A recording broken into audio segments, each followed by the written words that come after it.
Hello friends, ഏതോ ജന്മകൽപ്പനയുടെ പുതിയൊരു വീഡിയോയിലേക്ക് എല്ലാവർക്കും സ്വാഗതം. അങ്ങനെ നമ്മുടെ അശ്വിൻ അഞ്ജലിയെയും കൂട്ടി വീട്ടിലേക്ക് വരികയാണ്. എന്നിട്ട് അഞ്ജലിയെ റൂമിൽ ഇരുത്തുന്ന സമയത്ത് അഞ്ജലി പറയും, കുഞ്ഞ, ശ്യാമേട്ടൻ ഇല്ലാതെ എനിക്ക് സന്തോഷത്തോടെ ജീവിക്കാൻ കഴിയുമെന്ന് തോന്നുന്നില്ല. എൻ്റെ ചേച്ചി അതൊക്കെ മറന്നേക്ക് എന്ന് അശ്വിൻ പറയുന്ന നേരത്ത്, അങ്ങനെയെല്ലാം മറക്കാൻ പറ്റുമെന്ന് തോന്നുന്നില്ല കുഞ്ഞ. നീ എന്താ എൻ്റെ മനസ്സ് മനസ്സിലാക്കാത്ത എന്ന് ചോദിക്കുമ്പോൾ അവിടെ നിന്ന് എണീറ്റ് പോവാണ് കേട്ടോ അശ്വിൻ. അതിനുശേഷമാണെങ്കിൽ ശ്യാം അശ്വിനെ ഫോണിൽ വിളിക്കാണ്. താൻ എന്തിനാടോ എന്നെ വിളിക്കുന്നതെന്ന് ചോദിക്കുമ്പോൾ, എനിക്ക് എൻ്റെ ഭാര്യയെയും കുഞ്ഞിനെയും വേണം. അവിടെ വെച്ച് എൻ്റെ ഭാര്യയ്ക്കോ കുഞ്ഞിനോ എന്തെങ്കിലും സംഭവിച്ചാൽ താൻ എന്നോട് പറഞ്ഞിരുന്നല്ലോ, ഞാൻ ആരാണെന്ന് എനിക്ക് കാണിച്ചു തരുമെന്ന്. അതുപോലെ തന്നെ ഞാനും പറയാം, ഈ ശ്യാം മാധവ് ആരാണെന്ന് അശ്വിൻ സായിറാം അറിയും എന്ന് പറഞ്ഞ് ഭീഷണിപ്പെടുത്താണ് കേട്ടോ.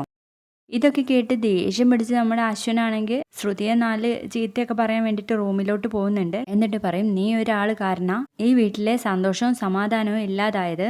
നീ ഒരാൾ കാരണ സന്തോഷത്തോട് ജീവിച്ച എൻ്റെ ചേച്ചിയുടെ ജീവിതം സ്പോയിലായത്. നിന്നെ കല്യാണം കഴിച്ചതാ. എൻ്റെ ജീവിതത്തിൽ ഞാൻ ചെയ്ത ഏറ്റവും വലിയ സ്റ്റുപ്പിഡിറ്റി എന്നൊക്കെ പറഞ്ഞ റൂമിൽ നിന്ന് ഇറങ്ങി പോവാണ് കേട്ടോ. അതോടുകൂടി നമ്മുടെ ശ്രുതി ആണെങ്കിൽ ആകെ തകർന്ന് തരിപ്പണാവാണ് കേട്ടോ. ശ്രുതി അവിടെ നിന്ന് ഇങ്ങനെ കരഞ്ഞുകൊണ്ടിരിക്കുകയാണ്. പ്രൊമോ വീഡിയോ ഇഷ്ടപ്പെട്ടാൽ ലൈക്ക് ചെയ്ത് സപ്പോർട്ട് ചെയ്യണേ. ബൈ.